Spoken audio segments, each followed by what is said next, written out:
Good afternoon, my name is Scott Smith of SI Fitness, and right now you are inside the Fit Pit, which is my home gym.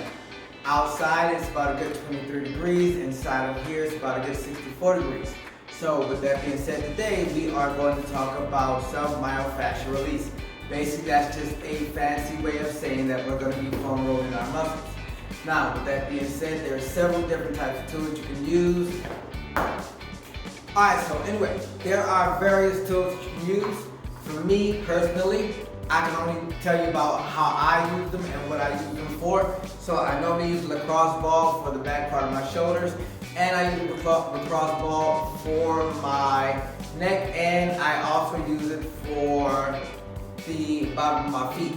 Now with that being said, if I have a tough leg workout that I'm going to be doing that's going to require a lot of calves, what I would do is I would use this tool right here, and you can find this tool almost everywhere in any department store, Walmart, online, and I use it to loosen up the fascial tissue in my calves and help out with the greater range of motion when it comes down to me doing my warm-up. Also, with that being said, I will also use this as well if I have tight arms and I'm getting ready to do an upper body workout. I use this tool right here to release some of the tension that's in my shoulders and in the back of my arms as well. If I have to do a leg workout, it's the same concept. I'll use this right here before I get ready to do my warm-up, and this is no more than a fancy looking rolling pin. And that's literally what I'll do on my body, is I'll roll it on my legs and loosen up the muscles in my legs before I get ready to start my warm-up. Those are the tools that I use, but most of the time I use this right here. So this is what the video will be on, and it's going to be on an actual simple foam rolling routine that I normally use and that I normally do. That way I can keep my muscles nice and loose and soft. That way I can improve my flexibility with my workouts. As far as foam rolling is concerned, you would want to foam roll your muscles anywhere between 30 seconds to about 90 seconds. You don't want to put so much pressure on it to where you feel pain, but then again at the same time there's an acceptable level of discomfort that you may feel. When foam rolling the TFL and the IT band, what you would do is have one leg here, the other leg would be stacked to facilitate movement. With the leg, all you're going to do is move up and down the leg nice and slow for 30 to 90 seconds. When you do the thoracic spine, keep your head up, chin tucked in, and use your legs to facilitate the movement to reach your glutes and piriformis. Bring your legs up into a figure 4 position. Roll back nice and slow. To reach your piriformis muscle, bring your leg down, go down to the side slightly, and move your leg at an angle to where you can get that muscle on the side. For your hamstrings,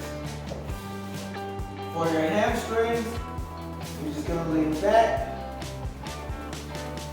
nice and slow, back and forth, or you can use your foot and your arms at the same time. For your calves,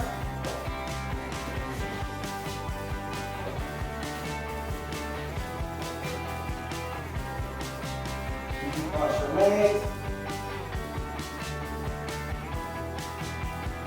and go back and forth. Okay, to roll the lat, all you're going to do is you're going to roll back till you find that sweet spot. Once you find that sweet spot, you're going to hold it there for about a good 30 seconds until a little bit of that pain goes away.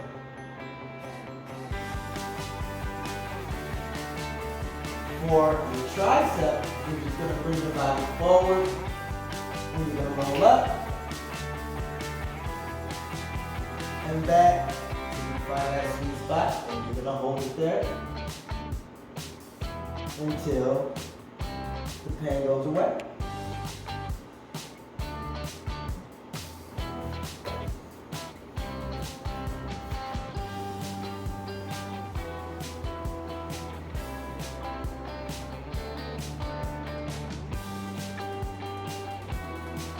Quads and for your inner thighs.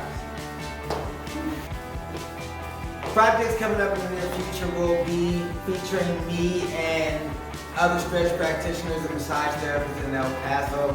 And what we'll do is we'll give you the complete workout experience. Not only will we go through the full warm-up, we'll wind up going through exercises, and then at the same time we'll see and show you what the benefits of massage is, in that way that you'll understand that it's not only about exercise, it's not only about stretching, but it's also about true recovery. True recovery does not only entail just not doing any exercises for that day. You have light days and stuff like that. So with that being said, stay tuned for that. If you like this video, if you don't mind, subscribe and hit that thumbs up down at the bottom, and I will see you the next time that I do my video inside the Fitbit.